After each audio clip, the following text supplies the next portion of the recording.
Welcome to news. ముందుగా headlines.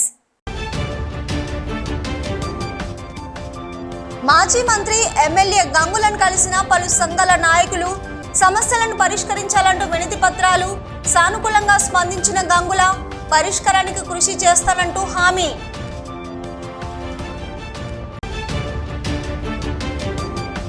అరాకొర రుణమాఫీ చేసి రైతులను మోసం చేసిన ఘనత కాంగ్రెస్ పాలకులపై మాజీ మంత్రి కొప్పుల ఫైర్. గెలిపించిన రైతాంగాన్ని అత్యంత ఘోరంగా మోసం చేసిందని మండిపాటు.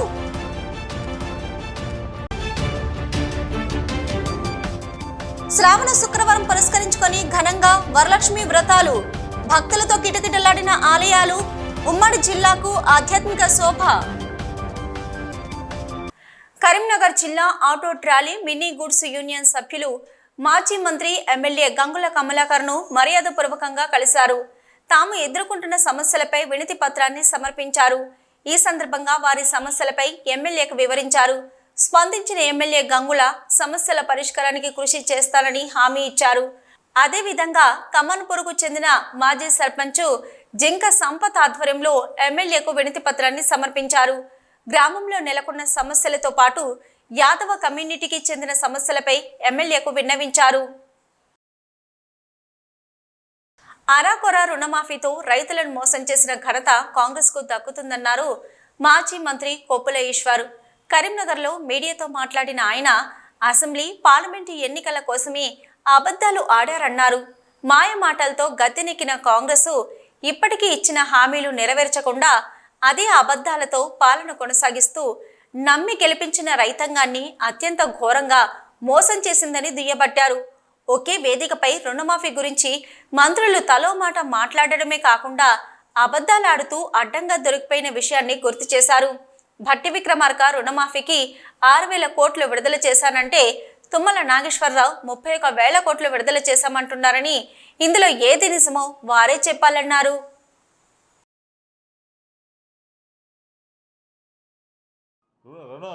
రైతు భరోసా ఎగబెడుతున్నామని చెప్పలేక ఈ డబ్బులను వాళ్ళకి ఇచ్చి మేము మొత్తం రుణమాఫీ చేసినామని అలా డబ్బా కొట్టుకుంటున్నారు.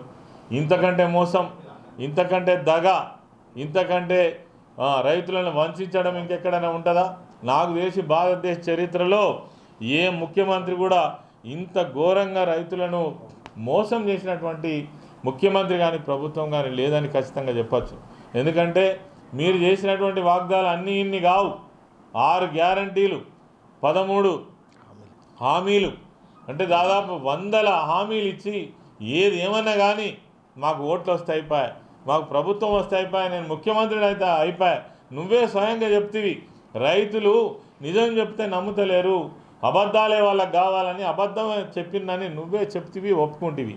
అందుకే ఖచ్చితంగా అబద్ధాల ప్రభుత్వం, అబద్ధాలు చెప్పి అధికారంలోకి వచ్చిండ్రు.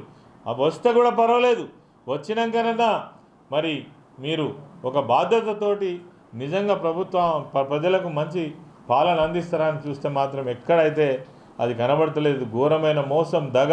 అందుకే 15వ తారీఖు వరకు మీరు 3 విడతల్లో మొత్తం మందికి ఇస్తామని చెప్పిండ్రు. నిన్న చూసిన తర్వాత మీరు ఇచ్చింది ఎంత అంటే ఒక 6,000 మందికి 6 లక్షల మందికి మాత్రమే ఇచ్చి మొత్తం చేతులు దులుపుకున్నారు. ఇవాళ తెలంగాణ ప్రజలు అత్యంత ఇష్టపడేటువంటి నాయకుడు హరీష్ రావు గారు. హరీష్ అన్న అని పిలుచుకుంటారు తెలంగాణ వ్యాప్తంగా కూడా.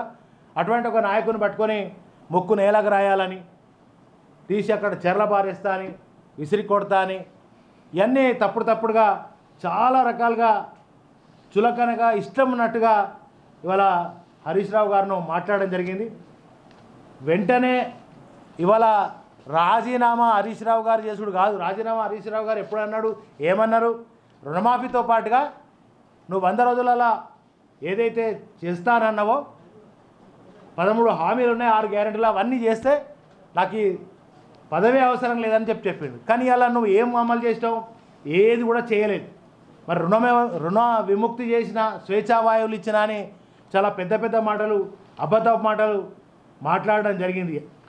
మరి అదేవిధంగా ఇలా ముక్కు ఎవరికి నేలకు రాయాలి? రుణమాఫీ చేసినటువంటి పూర్తిగా చేసిన నువ్వా? మరి ఇలా ఆయన నిజంగా ఛాలెంజ్కు హరీష్ రావు గారు కట్టుబడి ఉన్నాడు. శ్రావణ మాసంలో వచ్చే అతిపెద్ద పండుగ వరలక్ష్మి వ్రతం. శ్రావణ మాసం హిందువులకు పవిత్రమైన మాసం. శ్రావణ మాసంలో ప్రతిదినం శుభదినమేనంటారు పెద్దలు. పౌర్ణమికి ముందు వచ్చే శుక్రవారాన్ని వరలక్ష్మి వ్రతంగా నిర్వహించుకుంటారు. ఈ వ్రతాన్ని ఎంత భక్తి శ్రద్ధలతో చేస్తే అంతగా లక్ష్మీదేవి కరుణా కటాక్షాలు లభిస్తాయని విశ్వసిస్తారు. వరలక్ష్మి వ్రతాన్ని ఆచరిస్తే అష్టలక్ష్మిలను ఒకేసారి పూజించిన ఫలితం దక్కుతుందని, వివాహమైన మహిళలు తమ కుటుంబ సంక్షేమం కోసం, సిరి సంపదల కోసం అమ్మవారిని ఘనంగా కొలుస్తారు. ఈ దేవతను పూజిస్తే అష్టైశ్వర్యాలు సిద్ధిస్తాయని ప్రగాఢంగా నమ్ముతారు. నేడు శ్రావణ శుక్రవారం పురస్కరించుకొని కరీంనగర్ జిల్లా వ్యాప్తంగా శ్రావణ సందడి నెలకొంది. శ్రావణ శుక్రవారం పురస్కరించుకొని ఉమ్మడి జిల్లా వ్యాప్తంగా అమ్మవారి ఆలయాల్లో సందడి నెలకొనగా మహిళలు ఇళ్లలో శ్రావణ శుక్రవారం నోములు నోచుకున్నారు. కరుణించి కాపాడమంటూ వేడుకున్నారు. శుక్రవారము వరలక్ష్మి శుక్రవారము ప్రతి పౌర్ణమికి శ్రావణ పౌర్ణమికి ముందు వచ్చేటువంటి 2వ శుక్రవారం నాడు వరలక్ష్మీదేవి వ్రతాన్ని ఆచరించడం సనాతనంగా వస్తున్నటువంటిది. ఈ వరలక్ష్మీదేవి వ్రతాన్ని చేయడం వలన కలిగేటువంటి పుణ్య విశేషాలేంటి, శుభ విశేషాలేమిటో తెలుసుకుందాము. ఈరోజు వరలక్ష్మి విశేషమైనటువంటి వరలక్ష్మి వ్రతం జరిగేటువంటి సమయం ఈ శుక్రవారం నాడు. అయితే సువాసిని మహిళలంతా కూడా ఇవాళ అమ్మవారైనటువంటి ఆ మహాదేవి లక్ష్మీదేవిని ఆరాధించి సకల సంపత్తులు సౌభాగ్యాలు కూడా పొంది ఆ భగవతి యొక్క స్వరూపంగా ఇతర సువాసిని మహిళలను భావించి సాయంకాల వేళ అందరికీ కూడా పసుపు బొట్టుల చేత, పేరంటం చేత అందరినీ కూడా ఆరాధించి సాక్షాత్తు మహాలక్ష్మిగా భావించినటువంటి వాళ్ళని ఈనాడు అలా అర్చిస్తూ ఉంటారు.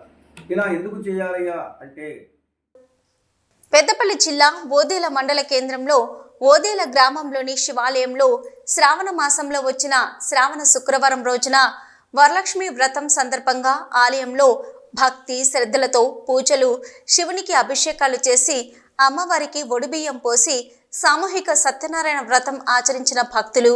ఈ సందర్భంగా ఓదేల మల్లికార్జున స్వామి దేవస్థానం ధర్మకర్త కనికిరెడ్డి సతీష్ కుటుంబ సమేతంగా ఆలయంలో దర్శనం చేసుకుని పూజలు చేసి సుమారు 18,000 విలువ కల శ్రీ శంభులింగేశ్వర స్వామి నేమ్ బోర్డును కానుకగా సమర్పించారు. ఈ సందర్భంగా ఆలయ పూజారి ధూపం నాగేంద్రయ్య మాట్లాడుతూ, ఈ ఆలయం పూర్వం కాకతీయ రాజుల కాలంలో నిర్మించబడింది. ఈ ఆలయంలోని శివుడు విశేషమైన శక్తులు గల మహిమాన్వితమైనది. ఎలాంటి సత్యమైన కోరికలైనా మనస్ఫూర్తిగా కోరుకుంటే ఈ దేవుడు తీర్చుతాడని భక్తుల విశ్వాసం. అందుకే ఇక్కడికి ఇతర గ్రామాల భక్తులు కూడా వచ్చి పూజలు, అభిషేకాలు, హోమాలు చేస్తారు. గ్రామంలోని ప్రజలు దాతల రూపంలో సహకరించి ఈ ఆలయాన్ని అభివృద్ధి చేస్తున్నందుకు వారికి ఆ శివయ్య ఆశీస్సులు ఎల్లప్పుడూ ఉంటాయని అన్నారు. సమిష్టి కృషితో ఆలయాన్ని డెవలప్ చేసుకుంటా ఉన్నాం. ఈరోజు కూడా ఇంకా కొన్ని సమస్యలు ఉన్నాయనేసి మాకు ఇక్కడ దేవస్థానం అయ్యగారు, ఆలయ అయ్యగారు చెప్పడంతో గ్రామంలో ఉన్న కొంతమందిని కలిసి ఇంకా అభివృద్ధికి చేయాలని ఆలోచించుకుంటా ఉన్నాం. ఎట్టి పరిస్థితుల్లోనైనా గ్రామంలో ఉన్న ఆలయాలని కానీ గ్రామాన్ని కానీ సుందరంగా తీర్చిదిద్దుకోవడానికి గ్రామస్తులం అందరం కూడా ముక్తకంఠంతో ఉన్నాం. గ్రామాన్ని అభివృద్ధి చేసుకోవడంలోనే మన యొక్క గ్రామస్తుల భవిష్యత్తు ఉన్నది. ఈ సృష్టికి ఆదిమూలము పార్వతీ పరమేశ్వరుడు. ఈ పార్వతీ శంభులింగేశ్వర స్వామి దేవాలయంలో ప్రతిరోజు కూడా లోక కళ్యాణం గురించి స్వామివారికి రుద్రాభిషేకం జరుగును. ప్రతి శ్రావణ మాసంలో, కార్తీక మాసంలో, కార్తీక పౌర్ణమి, శివరాత్రి విశేషమైన పర్వదినంలో స్వామివారికి ఇక్కడ భక్తులు విశేషంగా పూజలు నిర్వహించుకుంటారు. భక్తుల కోరికల నెరవేరకు ఎంతోమంది భక్తులు వచ్చి ఇక్కడ స్వామివారిని దర్శించుకుంటారు. ఇది చాలా విశేషమైన ఆలయము. చాలా కాకతీయులు కట్టిన ఆలయము కాబట్టి ఇక్కడ చాలా శక్తివంతంగా ఉంటాడు దేవుడు శంభులింగేశ్వర స్వామి. వరలక్ష్మి శుక్రవారం సందర్భంగా కరీంనగర్ జిల్లాలోని ఆలయాలు భక్తులతో కిటకిటలాడుతున్నాయి. ఉదయం నుంచే మహిళలు పెద్ద సంఖ్యలో జ్యోతినగర్లోని సంతోషిమాత ఆలయానికి పోటెత్తారు. శ్రావణ మాసం 2వ శుక్రవారము లక్ష్మీదేవి రూపాల్లో ఒకరైన వరలక్ష్మీదేవిని మహిళలు ఎంతో భక్తి శ్రద్ధలతో పూజించారు. అమ్మవారి వ్రతాన్ని నిష్ఠగా ఆచరించారు. ఒకరికి ఒకరు వాయినాలు ఇచ్చిపుచ్చుకున్నారు.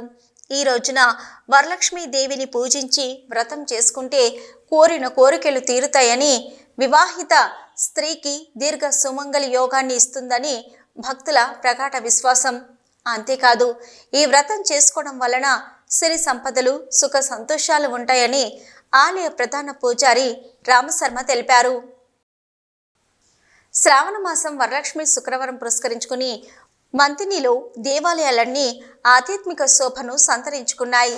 శ్రావణ మాసంలో పూర్ణిమకు ముందు వచ్చే శుక్రవారంగా భక్తులు భావిస్తారు. భక్తులు దేవాలయాలలో విశేష పూజలు నిర్వహిస్తున్నారు. పిల్ల పాపలతో కలిసి కుటుంబ సమేతంగా దేవాలయాలకు తరలివచ్చి ప్రత్యేకంగా మొక్కులు చెల్లించుకుంటున్నారు.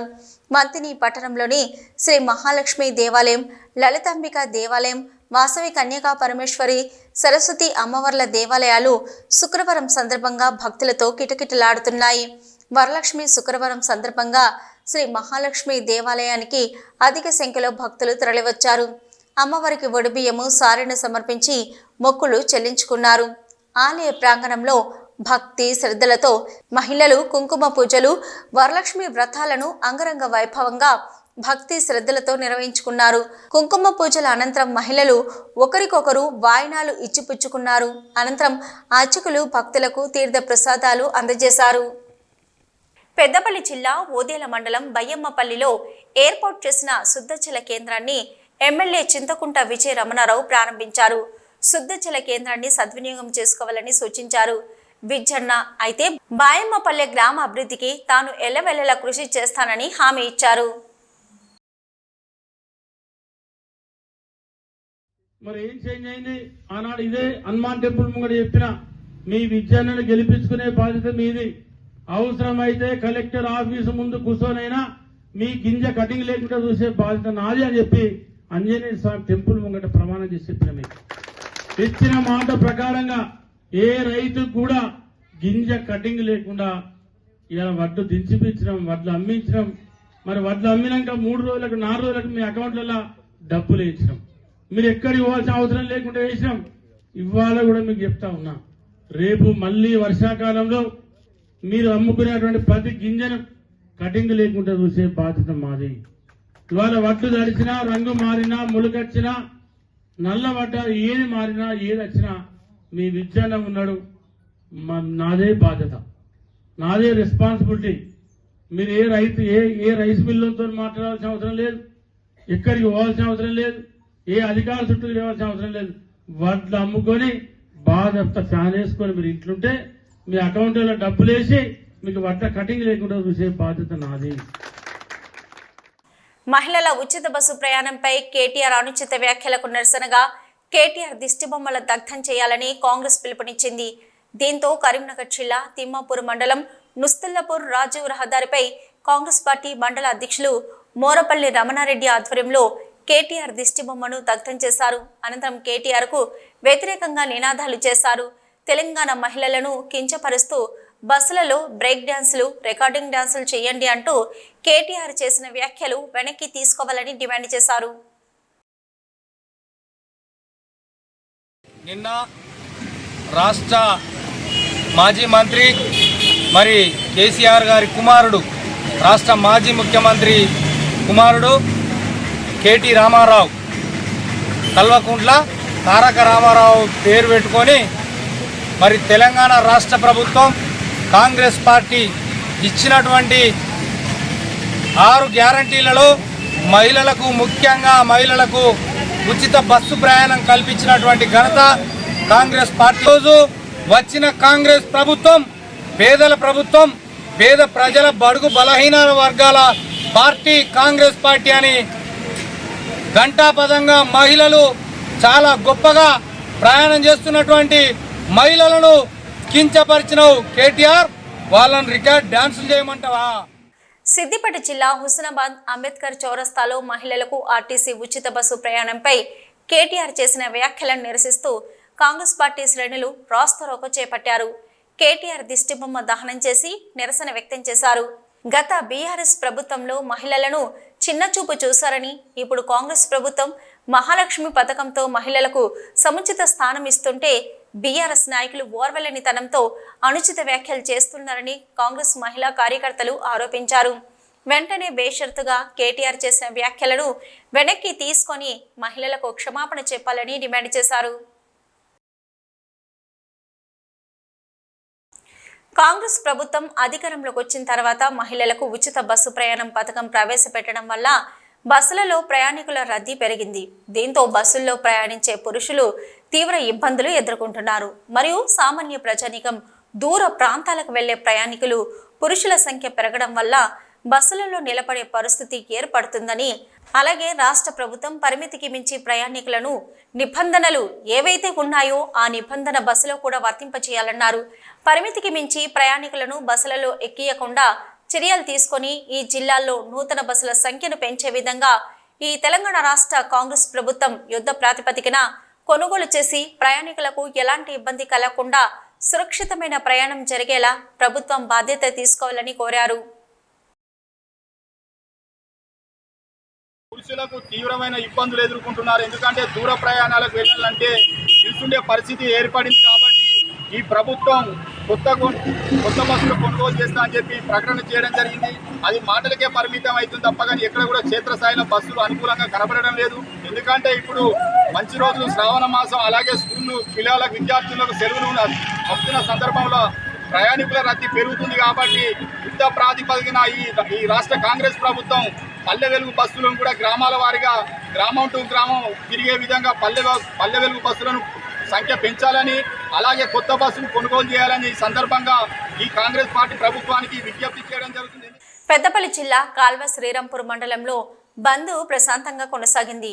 హిందూ ఐక్యవేదిక ఆధ్వర్యంలో బంగ్లాదేశ్లో హిందువులపై జరుగుతున్న దాడులకు, ఆకృత్యాలకు నిరసనగా కాల్వ శ్రీరాంపూర్ మండల కేంద్రంలో వ్యాపార వాణిజ్య యజమానులు, ప్రభుత్వ ప్రైవేటు పాఠశాలలు స్వచ్ఛందంగా బంద్ పాటించాయి. ఈ సందర్భంగా బీజేపీ మండల అధ్యక్షుడు చిలివేరు సంపత్ కుమార్ మాట్లాడుతూ, బంగ్లాదేశ్ దేశంలో హిందువులపై, హిందూ దేవాలయాలపై అఘాయిత్యాలు చేస్తున్న దాడులను హిందూ ఐక్యవేదిక తీవ్రంగా ఖండిస్తున్నామన్నారు. బంగ్లాదేశ్లో హిందువులపై దాడిని నిరసిస్తూ హిందూ ఐక్యవేదిక పిలుపు మేరకు కాల్వ శ్రీరాంపూర్ మండలంలో బంద్ పాటించడం జరిగిందన్నారు. బంద్కి సహకరించిన వాణిజ్య సంస్థలు, వ్యాపార సంస్థలు, విద్యా సంస్థలు, బ్యాంకుల సంస్థలు, హోటల్స్, షాపింగ్ మాల్స్ యజమానులకు ప్రత్యేక కృతజ్ఞతలు తెలిపారు. హిందువులు ఐక్యంగా ఉండాలని వారన్నారు.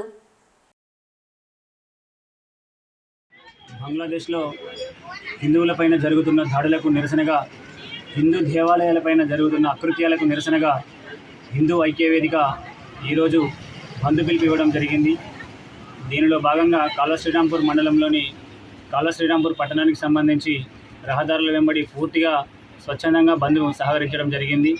బంద్కు సహకరించిన వారందరికీ కూడా హిందూ ఐక్యవేదిక తరపున కృతజ్ఞతలు తెలియజేస్తున్నాం. ఈ బంద్లో కిరాణం షాపులు, హోటళ్ళు, బ్యాంకులు, వైన్ షాపులు, ప్రైవేటు స్కూళ్ళు అన్నీ కూడా పాల్గొనడం జరిగింది. హిందువుల ఐక్యత ఇలాగే వర్ధిల్లాలని, హిందువులందరూ ఇలా ఐక్యంగా ఉండాలని కోరుకుంటూ హిందూ ఐక్యవేదిక తరపున ఈరోజు బంద్కు సహకరించిన వారందరికీ కృతజ్ఞతలు తెలియజేస్తూ, హిందువులందరూ బంగ్లాదేశ్లోనే కాదు మరికొద్ది రోజుల్లో భారతదేశం పైన కూడా ఇలాంటి దాడులు జరిగే అవకాశం ఉంది కనుక ప్రతి ఒక్క హిందువులు చైతన్యవంతమై కాంగ్రెస్ పాలకులు ఎన్నికల మేనిఫెస్టోలో పెట్టిన హామీలను వెంటనే అమలు చేయాలన్నారు రాష్ట్ర ఏఐఎస్ఎఫ్ అధ్యక్షులు మణికంఠారెడ్డి. విద్యారంగానికి అధిక ప్రాధాన్యత ఇచ్చి బీసీల నియామకాల్లో జాప్యం లేకుండా చర్యలు తీసుకోవాలన్నారు. పెండింగ్లో ఉన్న ఫీజు రియంబర్స్మెంట్, స్కాలర్షిప్ బకాయిలను వెంటనే విడుదల చేయాలని, కరీంనగర్ జిల్లాలో ప్రభుత్వ ఇంజనీరింగ్ కళాశాల ట్రిబుల్-ఐటీ ఏర్పాటు చేయాలని ఏఐఎస్ఎఫ్ రాష్ట్ర అధ్యక్షుడు కసిగంటి మణికంఠారెడ్డి డిమాండ్ చేశారు. ఈరోజు ఏఐఎస్ఎఫ్ సమావేశం నిర్వహించారు. ఈ సమావేశానికి రాష్ట్ర అధ్యక్షుడు మణికంఠారెడ్డి ముఖ్య అతిథిగా హాజరై విద్యారంగం సమస్యలతో సతమతమవుతుందని, గురుకుల విద్యార్థుల మరణాలు బాధాకరమన్నారు. గురుకులాల్లో విద్యార్థులకు మౌలిక సదుపాయాలు, వారికి ఉన్న సమస్యలు పరిష్కరించి కల్పించి విద్యార్థులకు ప్రభుత్వం అన్ని విధాలా అండగా ఉండాలని, గురుకులాల్లో జరిగిన మరణాలపై విచారణ జరిపించాలన్నారు. రాష్ట్ర ప్రభుత్వం ఎన్నికల్లో ఇచ్చిన అన్ని హామీలను అమలు చేస్తున్నామన్నారు. చెప్తున్న సీఎం రేవంత్ రెడ్డి, మీ వద్దే విద్యాశాఖ ఉంది కదా, మరి ఎందుకు విద్యారంగానికి ఇచ్చిన హామీలు అమలుకు కృషి చేయడం లేదని మణికంఠారెడ్డి ప్రశ్నించారు. తెలంగాణ రాష్ట్రంలో అధికారంలోకి వచ్చినటువంటి కాంగ్రెస్ ప్రభుత్వం ఎన్నికల మేనిఫెస్టోలో విద్యార్థులకు ఇచ్చిన హామీలను వెంటనే అమలు చేయాలి. ఇలా ఎన్నికల మేనిఫెస్టోలో విద్యార్థులకు ల్యాప్టాప్ కానీ, ఎలక్ట్రిక్ స్కూటీలు కానీ, ఇలా మండలానికి ఇంటర్నేషనల్ పాఠశాల కానీ, విద్యార్థులకు 5 లక్షల భరోసా కార్డు కానీ ఇప్పటి వరకు అమలు చేయకపోవడం చాలా బాధాకరం. కాంగ్రెస్ పార్టీ సీఎం గారు నిన్న అన్ని హామీలు అమలు చేస్తున్నామని చెప్పినటువంటి సీఎం గారు ఇప్పటి వరకు విద్యార్థులకు ఇచ్చిన హామీలు ఎందుకు అమలు చేయాలని చెప్పి ఏఐఎస్ఎఫ్ ప్రశ్నిస్తూ ఉన్నాం. తెలంగాణ రాష్ట్రంలో యూనివర్సిటీలకు ఇన్ఛార్జ్ వీసీల వల్ల యూనివర్సిటీలో విద్యా ప్రమాణాలు కార్యక్రమాలు వెనక్కిపోతా ఉన్నాయి. మే 21న యూనివర్సిటీలో వీసీలో నియామకాలకు సంబంధించి ఇన్ఛార్జీలను కేవలం 15 రోజులు అనేటువంటి ముఖ్యమంత్రి గారు ఇలా విద్యాశాఖ మీ దగ్గరే ఉంది. ఎందుకు చర్చ కమిటీ సమావేశాలు యూనివర్సిటీలో నిర్వహించలేకపోతా ఉన్నారు, ఎందుకు యూనివర్సిటీలో వీసీలను ఎందుకు త్వరలో నిర్వహించలేకపోతా ఉన్నారని చెప్పి ఏఐఎస్ఎఫ్ ప్రశ్నిస్తా ఉన్నాం. తెలంగాణ రాష్ట్రంలో ఉన్నటువంటి యూనివర్సిటీలో వెంటనే పూర్తిగా వీసీలను నియమించి ఇలా రాష్ట్రంలో పెండింగ్లో ఉన్నటువంటి ఫీజు రియంబర్స్మెంట్ స్కాలర్షిప్ బకాయిలు వెంటనే విడుదల చేయాలి. 6.5 దశాబ్దాలుగా లక్షలాది మంది ఉన్నతికి బాటలు వేసిన చదువులమ్మ నిలయం అది. ఎంతో మంది విద్యార్థులను ప్రభుత్వ ఉద్యోగులుగా, రాజకీయ నాయకులుగా, కవులుగా, కళాకారులుగా, గొప్ప గొప్ప వ్యక్తులుగా తీర్చిదిద్దిన ఘనత ఆ కాలేజీది. ఆ కాలేజీలో చదువుకోవాలన్నది ప్రతి విద్యార్థి కళ. సాధారణ విద్యార్థిగా చేరితే చాలు, విద్యార్థి నాయకులుగా, సమాజాన్ని జాగృతం చేసే కవులుగా, దేశానికి రక్షణగా నిలిచే సైనికులుగా, సమాజానికి సేవ చేసే క్రమశిక్షణ గల ఆదర్శవంతులుగా తీర్చిదిద్దబడి బయటకొస్తారు. అది కరీంనగర్ ఎస్ఆర్ఆర్ డిగ్రీ కాలేజ్. అన్ని రంగాల్లో తన విద్యార్థులను ఉన్నత స్థానాల్లో నిలిపిన ఘనత ఆ కాలేజీది. ఇప్పుడు స్వయం ప్రతిపత్తి హోదాతో మార్కెట్ డిమాండ్కు అనుగుణంగా కోర్సులను అమలు చేస్తూ విద్యార్థులకు ఉపాధి మార్గాన్ని చూపిస్తూ సమాజానికి విద్యా కుసుమాలను అందిస్తున్న ఎస్ఆర్ఆర్ కాలేజ్పై స్పెషల్ రిపోర్ట్. కరీంనగర్ నడిబొడ్డున పచ్చని చెట్లు, ఆహ్లాదకరమైన వాతావరణం, సువిశాలమైన 26 ఎకరాల విస్తీర్ణంలో టీవీగా నిలబడిన ఈ భవనమే ఎస్ఆర్ఆర్ కాలేజ్. డిగ్రీ, పీజీ చదువుకున్న ప్రతి వ్యక్తికి ఈ కాలేజీ తెలుసంటే అతిశయోక్తి కాదు. ఇందులో చదువుకోవాలన్నది ప్రతి విద్యార్థి కళ. ఇక్కడ తొలుత సాధారణ విద్యార్థులే ప్రవేశాలు పొందుతారు. చేరాక విద్యతో పాటు వికాసం, క్రీడలు, కళలు, ఎన్ఎస్ఎస్, ఎన్సిసి శిక్షణలో రాటుదేలి అన్ని విధాలుగా తీర్చిదిద్దబడి గొప్ప వ్యక్తులుగా బయటకొస్తారు.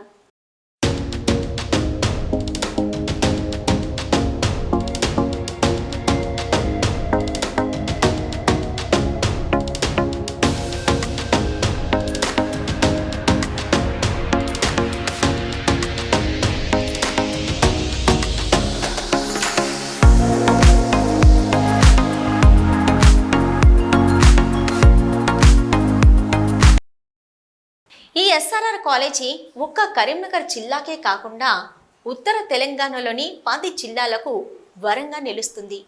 కవులు, కళాకారులు, నాయకులు, పోలీసులు, అధికారులు, ఉద్యోగులను సమాజానికి అందించిన ఈ కాలేజీ నాటి వైభవానికి, నేటి ఆధునికతకు వారధిగా నిలుస్తుంది. వేములవాడ శ్రీ రాజరాజేశ్వర ఆలయం పేరిట 1956లో ప్రైవేటు భాగస్వామ్యంతో ఈ కాలేజీని ప్రారంభించారు. ఆ తర్వాత 1959లో అప్పటి సర్కార్ ప్రైవేటు భాగస్వామ్యంతో నడుస్తున్న కాలేజీని మాజీ ప్రధాని దివంగత పివి నరసింహారావును గవర్నింగ్ సభ్యులుగా నియమిస్తూ ప్రభుత్వ కాలేజీగా మార్చింది. ఈ కాలేజీకి జ్ఞానపీఠ అవార్డు గ్రహీత విశ్వనాథ సత్యనారాయణ 1951, 1991 వరకు 4 దశాబ్దాల పాటు ప్రిన్సిపల్గా పనిచేశారు. 2018 నుంచి నేటి వరకు ప్రొఫెసర్ రామకృష్ణ కాలేజీ ప్రిన్సిపల్గా కొనసాగుతున్నారు.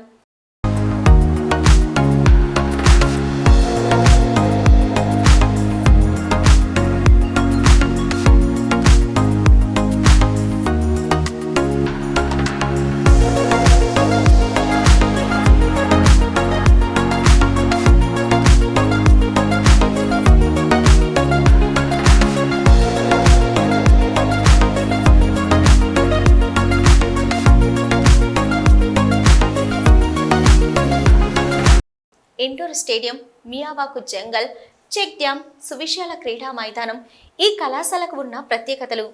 దేశంలోనే ఎస్ఆర్ఆర్ కాలేజీ గ్రీన్ క్యాంపస్గా పేరునుగాంచి గ్రీన్ బిల్డింగ్ అవార్డును పొందింది. ఇప్పటి వరకు 64 మంది విద్యార్థులు వివిధ విభాగాల్లో యూనివర్సిటీ స్థాయిలో బంగారు పతకాలను సాధించగా, జిజ్ఞాస ప్రాజెక్టులో భాగంగా రాష్ట్ర స్థాయి విద్యార్థి పరిశోధన ప్రాజెక్టులో 7 ప్రాజెక్టులకు ఎంపికయ్యారు. అయితే వివిధ సందర్భాల్లో 10 సార్లు రాష్ట్ర స్థాయి బహుమతులను గెలుచుకుంది.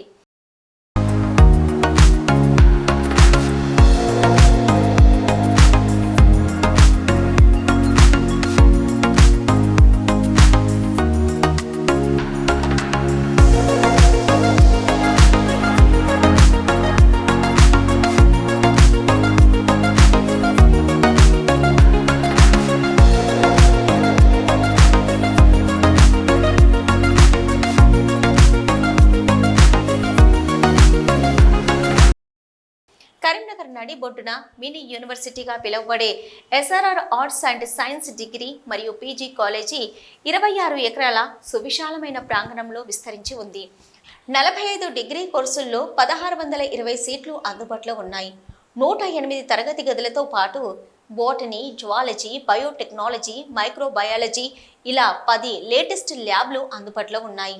కాలేజీలో జిమ్, లైబ్రరీలో ఆన్లైన్ ఎన్లిస్ట్ వెబ్సైట్ ద్వారా 6000 వరకు వివిధ విభాగాలకు సంబంధించిన 33 లక్షల ఈ బుక్స్, సుమారు 60,000 వరకు పుస్తకాలు అందుబాటులో ఉండగా 15 జర్నల్స్, 25 మ్యాగజైన్స్, వివిధ రకాల వార్తాపత్రికలు కాలేజీకి వస్తుంటాయి. ఈ కాలేజీలోని వివిధ విభాగాల్లో 67 మంది అధ్యాపకులు, 42 మంది గెస్ట్ లెక్చరర్లు, 25 మంది నాన్ టీచింగ్ స్టాఫ్ ఉన్నారు. అంతేకాకుండా కాలేజీలో పెద్ద మినీ ఆడిటోరియంలు అందుబాటులో ఉన్నాయి.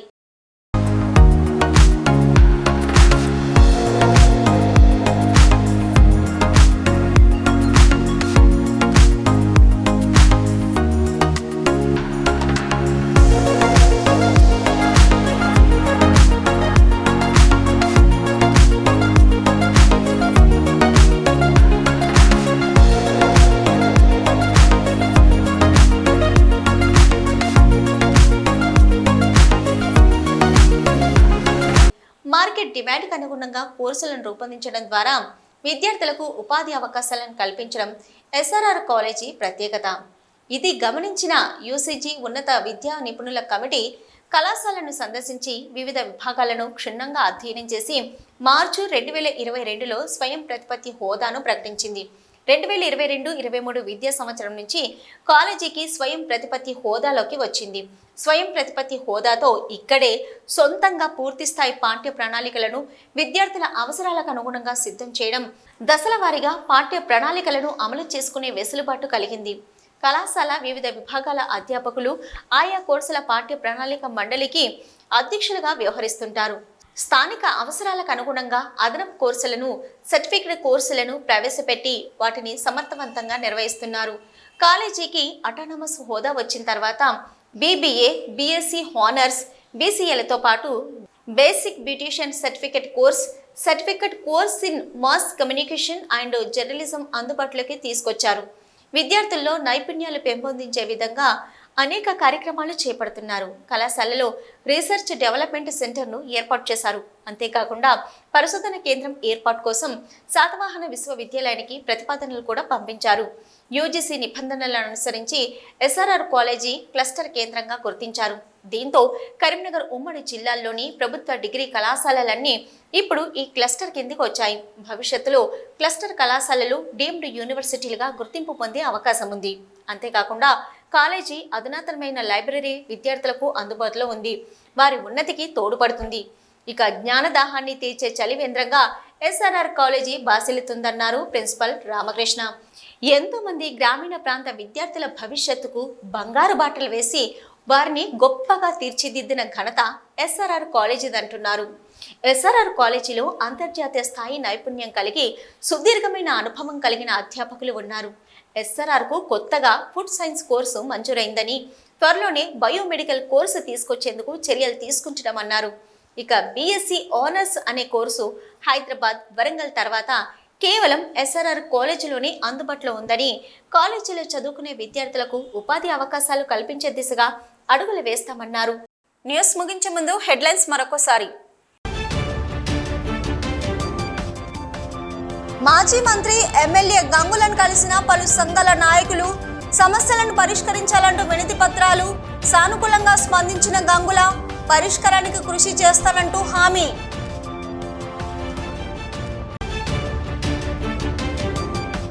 అరాకొర రుణమాఫీ చేసి రైతులను మోసం చేసిన ఘనత కాంగ్రెస్ది. కాంగ్రెస్ పాలకులపై మాజీ మంత్రి కొప్పుల ఫైర్. గెలిపించిన రైతాంగాన్ని అత్యంత ఘోరంగా మోసం చేసిందని మండిపాటు.